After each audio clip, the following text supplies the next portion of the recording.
surely you can't just make a song that has one chord the whole time. Can ya? It has to be boring, right? If there's only one chord for the whole song. I would have thought that. I listened to this song the other day that my band really likes called New to Country by Bailey Zimmerman. And it's such a cool song. Like, it's got a cool vibe. It's rocky. It's in drop C sharp. So it's nice and big. Very, very interesting. 3-minute song. Keeps your attention for the whole time. I'm listening to it and I'm like, I think that's just one. I think he's just hitting that open drop C the whole time, but he's got a really, really interesting melody that makes it work and some cool little riffs and stuff that makes him get away with it. So we're going to unpack how Bailey Zimmerman has written a one-chord song. Hey, I'm Craig from Musician to Artist, and this channel is all about helping you go from musician to artist. A big topic that we cover is songwriting. I'm really, really into it. I love helping people songwrite. So when this sort of songwriting spiked my interest, thought great thing to do a little episode about. So I'll show you a bit of this song, right? I'm not going to show you too much because otherwise I'll get copyrighted.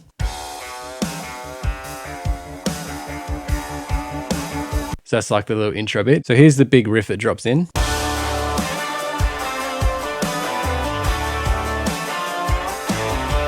So you can hear like there's a nice big riff over it. That's one of the things that helps him get away with just using one chord here. Let's listen to his melody in the verse here. He's bad news, yeah, that's all anybody's ever said about me.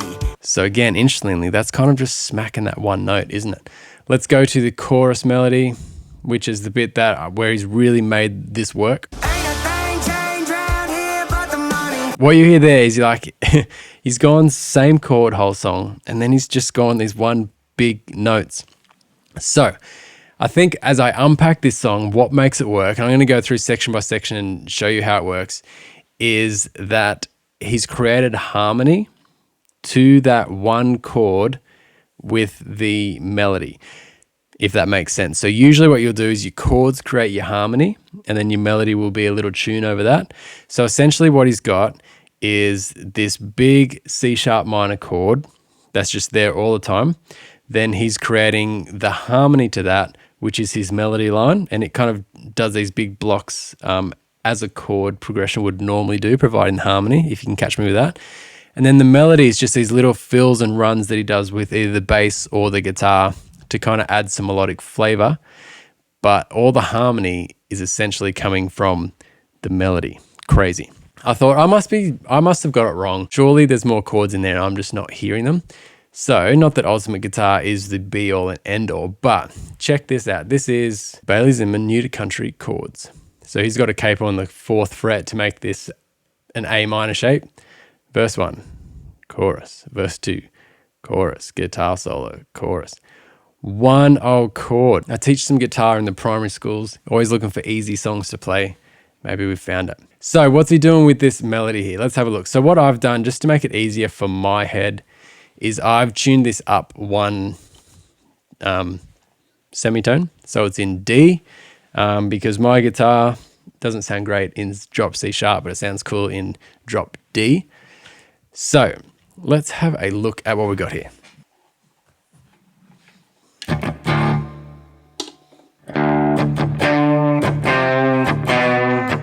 For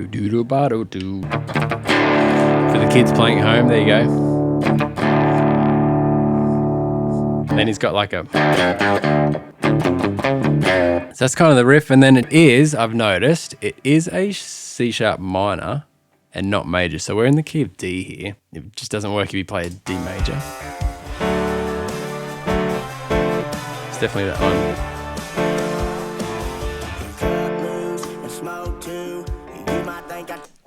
So I'm trying to figure out what the key of this song is.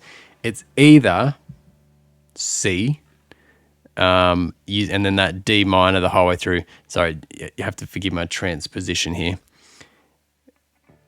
And the minor is the second the whole way through, or it's in the minor key, and then that C is like a minor 7. Probably more likely. So then... but that gets crazy as well, because then the melody is all around the F. As if it's maybe in the key of F, and then the D minor's the 6th. So it's a little bit crazy kind of what key's gone in. That's why I think it's quite clever.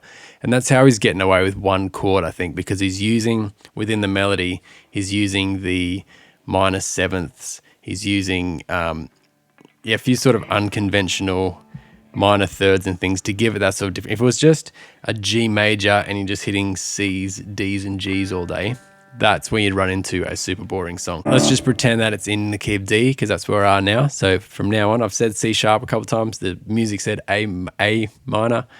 We're going to go with, I'm playing a D, okay? So the verse is around the F, and it goes to the 6th below it.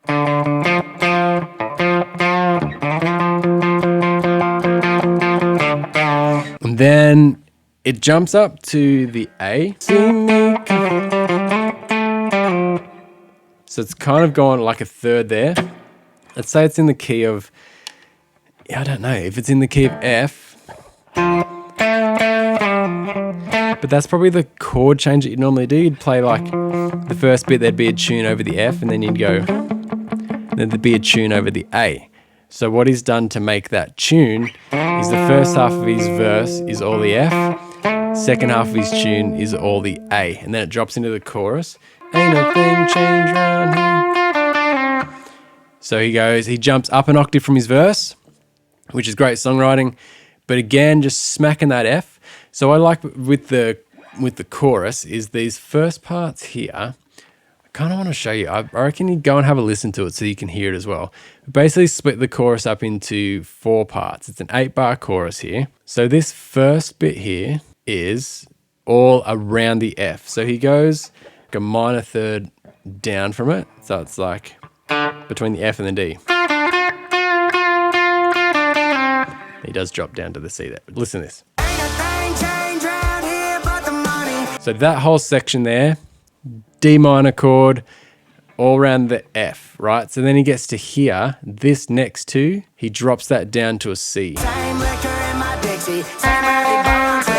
Cool, so then we got F, then we got C, then this bit goes back to F, but an octave lower. And then we jump back up again, but this time to a G. So we're going one tone above the F to kind of give that sort of tensiony, minor-y sound. And then drops back into that big riff. So we've got one chord the whole way through, but essentially what it's done is gone F, C, F, G, C. Or G, A rather. If you were to play those notes as chords, dun, dun, dun, dun, I will tell you something, same like you're in my Dixie. Dun, dun, dun, dun, dun, da, da, da, dun, da, da, da, da, da, da, da, da, da, da, da, bum.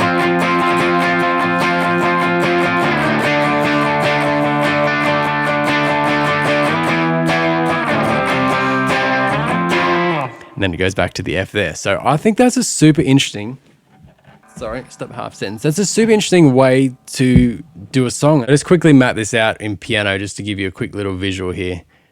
This is what's happening. So if MIDI makes sense to you, otherwise I'll explain it. This is the chords down here. So all day, just that D minor, and this is the melody over the top. So normally this is what, if you opened up a regular MIDI track, this is what chords would look like. Maybe I'll just quickly bring in a MIDI track. Give me 1 second. Yeah, so this is kind of a standard MIDI track. This is just one I just imported just out of a MIDI pack thing. So you can see that that's where the harmony is created because this keeps changing. You got that chord, then that chord, and that sounds like this. You can hear the harmony changes every chord. Don't know what the chords are. But when we look at Bailey's one, we got the chords staying the same, but the melody on the top is doing that movement. So let me quickly play you this. I've played it pretty dodgy. I haven't quantized it, but this is the melody. I should be able to play you this one without it hitting copyright, so you can kind of have a listen.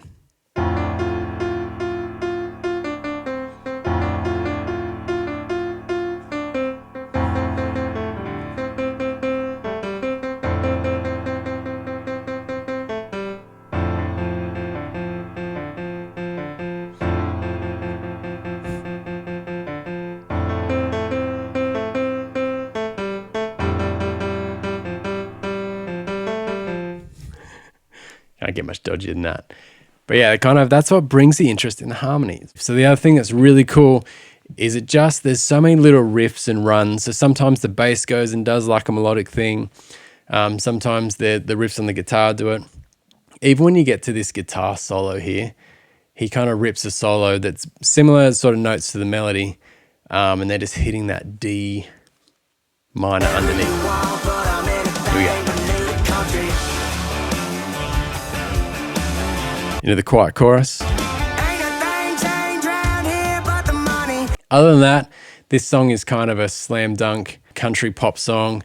We got intro, a double verse, chorus, a little turn, which is the same as the intro, a half verse, and then another chorus, then a guitar solo, then a small breakdown chorus, another big chorus to finish it, and then another big riff to kind of finish the song out. So really classic structure, but super interesting the way that he has been able to just, it's not even a riff, it's just like a big old chord, and then kind of rappy, quick spoken lyrics just over one or two notes, always straddling between that la da da la da da la da. It's always a minor third below whatever note he's hitting, blah da da la na na la na na, and then just changing to kind of make a super interesting song.